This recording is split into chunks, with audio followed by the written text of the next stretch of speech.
What do the words idealism and materialism mean to you? We throw them around, sometimes like insults, sometimes like identities, but these two words define an entire battlefield in modern thought. They decide whether the world is changed by ideas, by labor, by spirit, or by struggle. And this tension between idealism and materialism is not just abstract philosophy. It is the soil from which critical theory, the Frankfurt School, and modern social thought will be born. But before Lukács, before Horkheimer, before Adorno, before critique could become an institution, we need to go back to its origins, back to figures such as Kant, Hegel, and Marx, the unlikely sequence of minds who believed that the world could be transformed, but never in the same way. Hello and welcome back to another episode of Popular Philosophy, where in this episode we begin our series on the Frankfurt School and critical theory, and we do so by investigating Kant, Hegel, and Marx. So part one, Kant, the limits of reason and the hope of freedom. Immanuel Kant was born in 1724 in Königsberg, Prussia. He lived a quiet and disciplined life. In fact, so quiet, disciplined, and regimented that people used to set their time and their clocks after Kant's daily activities. Kant believed that the Enlightenment meant that humanity was learning to think for itself. In a previous episode where I discussed Enlightenment, I discussed Kant's essay, What is Enlightenment?, where he states, Sapere aude, dare to be wise, dare to use one's own understanding, dare to use one's own reason. But Kant also believed that reason must know its limits, and so commence the three critiques. The first critique, the Critique of Pure Reason, written in 1781, Kant is really discussing what it is that we can know. Kant argues that we can never have access to reality as it is in itself.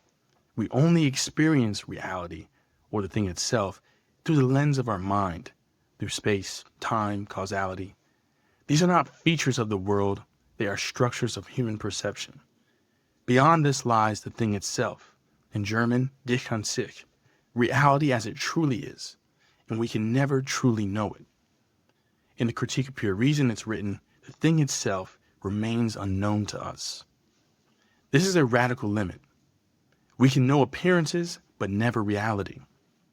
And after Kant's first critique, he never really intended to write a second, but upon reflection and feedback, he decided that the issue of morality and what it is that we can do needs to be clarified. And so Kant writes the Critique of Practical Reason in 1788, and this text covers what it is that we should do.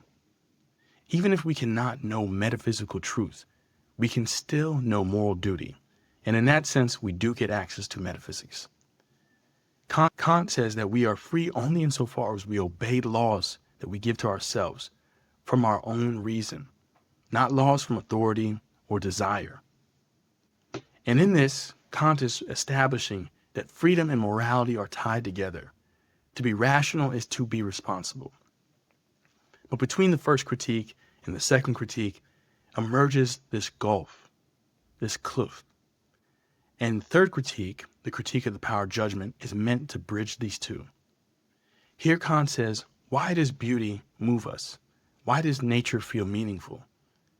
Because in beauty we sense harmony between mind and world, but only as a feeling and not as a truth. And in this, what is established is an opposition between appearances and things in themselves, and this would leave many unsatisfied. And some sought to complete Kant's philosophy, and this attempt at completion spurned a tradition known as German idealism, and one of its most notable contributors was Hegel, who was dissatisfied with this gap between appearances and things in themselves. And so that brings us to part two, Hegel, Idealism, Dialectic, and Spirit. Georg Wilhelm Friedrich Hegel was born in 1770 in Stuttgart, in a world trembling under the first shocks of modernity. By the time he was a young man, the French Revolution exploded across Europe.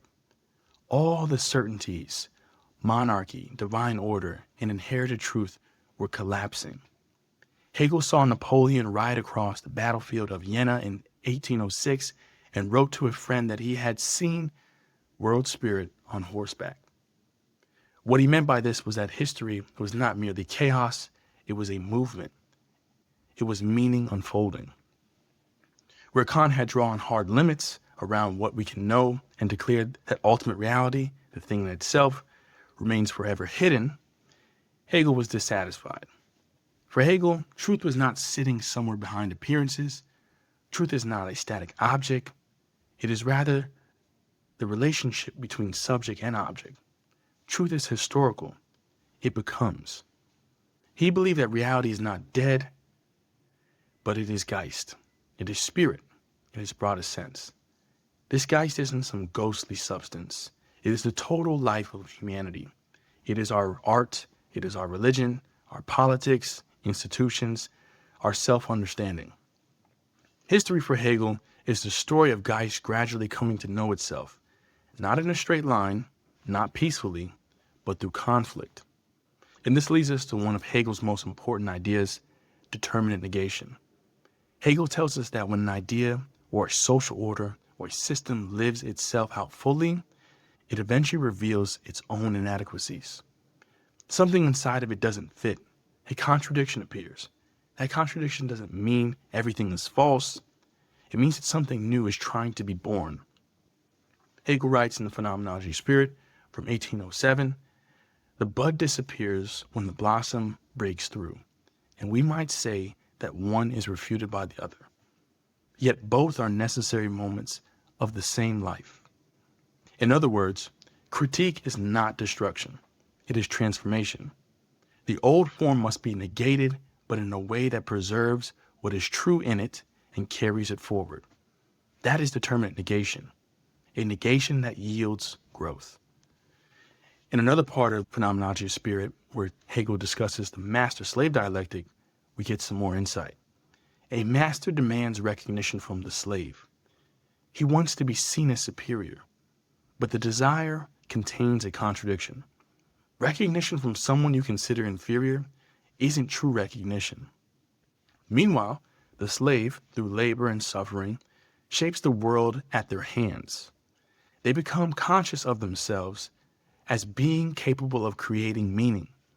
Therefore, power shifts. Self-consciousness evolves, history advances, not through harmony, but again, through conflict. This is Hegel's philosophy of history. It is not that everything happens for a reason in some superficial sense. It is that human history is a journey of freedom through struggle. Ancient empires gave law, but not freedom. Medieval faith gave meaning, but it could suppress individuality. The Enlightenment proclaimed autonomy, but produced alienation. And each stage contains the seeds of its own negation and transformation. And so Hegel challenges Kant. The thing in itself, Hegel says, stop imagining truth as something forever beyond us. Truth is not behind the world, it is within the world, unfolding through contradictions. Freedom is not just an individual obeying moral law. Freedom is social. It is the institutions that make selfhood possible. Family, civil society, the ethical state. Hegel is not some simple optimist. He knows history is tragic. He says, the history of the world is the world's court of judgment. And judgment is not the end. It is the beginning of something new. In the next episode, we'll be covering Marx, as I do not want to make this video too long on the first two foundational figures. If you found this video interesting, learned anything, please like, comment, and subscribe. I look forward to bringing you all more content in the near future.